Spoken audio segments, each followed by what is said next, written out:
F1 driver Lando Norris is actually a marketing genius, and what we're going to do today is break down exactly what he's done that has been so smart that's allowed him to actually bulletproof himself from the drama that often ensues from the well-known Netflix documentary series Drive to Survive. But first, who is Lando Norris if you don't know? So I'm not actually going to explain it. I'll let Courage do the explanation for me. So go ahead and watch this real quick. This year he has rose to superstardom, whether it's on Verdansk or on the paddock. He is one of the brightest young racers in the world as he continues to be the shining star of McLaren F1. After a recent P3 performance from McLaren this year, Lando is poised to take center stage next year as F1 comes back and the seats are filled, hopefully, if COVID is over. So obviously he's a really talented driver, and just this past weekend, as of recording this video, he got his second podium of his career at Imola and only appears to be getting better from here, hopefully. But like I said, we're not just talking about his performance on the track, on the F1 grid. We're talking about what he's doing off the grid that's been so impressive within esports and just social media as a whole, because he's done a really, really good job.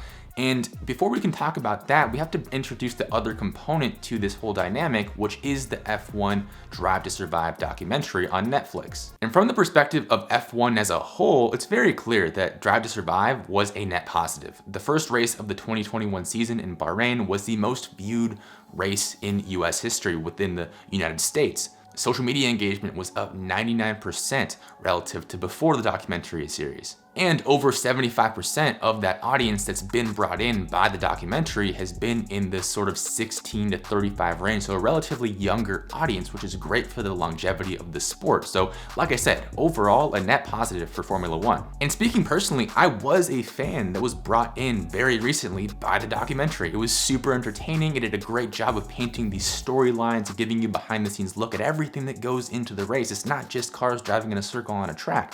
There's a lot that goes into it, and that really hooked me in. So, I mean, I would consider myself a pretty avid fan of the sport at this point. And as I started widening my content consumption outside of just the documentary, it became very clear to me that it wasn't all sunshines and rainbows. While it was a net positive for the F1 scene as a whole, on the individual driver level, there's a pretty dark side to Drive to Survive. Netflix does a really good job of creating storylines and drama when there might not really be any drama in real life. A perfect example is with Lando Norris, the subject of this video. In season 2, or I think season 3 it was, they created this sort of situation where it appeared that there was this drama, this tension between Lando Norris and Carlos Sainz. Carlos Sainz was the McLaren driver in 2020 along with Lando, but he has since moved to Ferrari.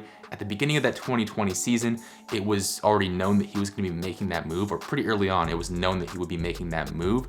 And because of that, Netflix kind of fabricated this drama between them, this clash between them, and it made for a good story because previous to that, or prior to that, there was this bromance going on. They were like best friends. So Netflix made it seem like they went from best friends and having this really good relationship to almost hating each other, which if you watched the sport outside of the documentary, you know that really wasn't true. So that just serves to show that as an individual driver, you're kind of leaving your image, you're leaving your reputation for new fans up to a random documentary that you have very little control over, aside from maybe the 5-10 minutes that you have in an actual interview. And even then, you don't get to decide what goes in there and what gets cut. So you kind of just have to hope that Netflix portrays you in a good light. But even despite this dark side of Drive to Survive, despite the fabricated drama that can occur and the way that the series can oftentimes portray drivers in a light which doesn't accurately reflect reality, Lando has had a solution to this. And real quick, before we get into point number 3, if you're enjoying this video, you enjoy this type of content breaking down marketing and business in gaming and esports, I'd really appreciate you dropping a like down below and hitting that subscribe button because I'm posting new videos just like this every single week. And like I said, Lando has had a solution and a really, really powerful one at that. And that's the fact that he's created tons of content on his own. He has his Twitch live stream. I don't know how active he is during the F1 season, but during the off season, he's super active and he's streaming fairly often. And that streaming platform gives him a direct link, a direct connection with his audience, and his audience gets to talk to him, gets to ask him questions, gets to interact on a regular basis, so they know his personality, they know how he behaves. They know how he carries himself, and it gives them an unfiltered look at who he is as a person. So even if a documentary decides to portray this drama as being Lando's fault or Lando being part of it in any way, his audience members, his fans already know what type of person he is. They know whether he would or would not partake in something like that, so he doesn't have to worry about how a documentary portrays him. In addition to the streams, on top of that, he has his YouTube channel, his own personal YouTube channel, where he posts LandoLOGs, his form of vlog content, on a fairly regular basis. Not every week, obviously. He's an F1 driver first, YouTuber second, so obviously that takes priority, especially during the season, but he's posting fairly consistently on there. And just like the streams, the content that goes on his YouTube channel is not super produced.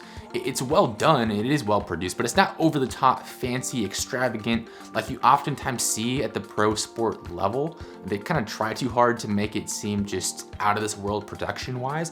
It's just like any other vlog. And oftentimes it's just him talking to the camera, giving his input on some certain things, explaining to his audience how he's feeling, how things are going, his opinions on certain things in his life. So just like the Twitch stream, it gives his audience unfiltered, slightly less unfiltered because it's edited, it's produced, but still relatively unfiltered compared to other F1 drivers, access to their favorite driver. Because I think Daniel Ricciardo also has a YouTube channel, but it's not as like vlog-like, it's more produced and every video is like a partnership. So there is that dynamic. So I still kind of rate Lando's above Daniel's. Love Daniel, but YouTube channel wise, I like Lando's a bit more because it gives his audience that direct access, that unfiltered access to him. And as a third component of this content framework, he has his own esports organization, Quadrant Gaming, which he started in the past year or so. And again, it just provides his audience even more content. This is not just him. He has a group of, I think, 4 to 5 other content creators in the F1 kind of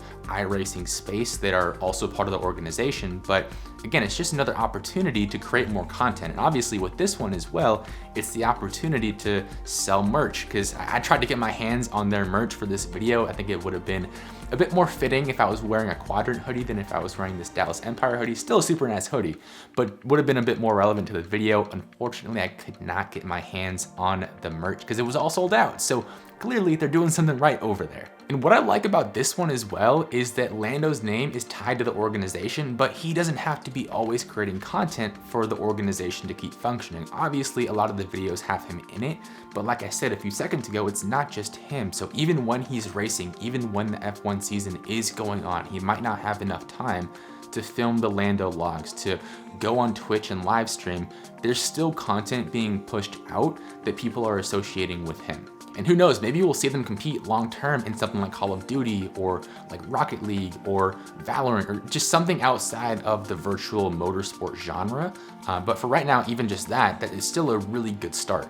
And this all goes back to that foundational idea of telling your own story, creating your own narrative, and not having to rely on the documentary to create that narrative and to kind of determine how you're portrayed, how you're viewed to your entire fan base and the fan base of F1 as a whole. So Lando has taken back that control, and I would encourage you, if you're an athlete watching this, whether it's in esports, whether it's in traditional sports, to consider taking back that control. Consider putting out content that allows your audience to see who you are as a person through your own lens, not the lens of content run by your league or by your organization. Because in those sorts of series, there's always the risk of some sort of unnecessary drama being created, because as a director, as a content creator for the documentary, you want to create a compelling storyline, and oftentimes drama helps to accomplish that. Conflict helps to accomplish that. So you're putting yourself at risk for getting caught up in that. So by putting the content creation back in your own hands, by taking back that control,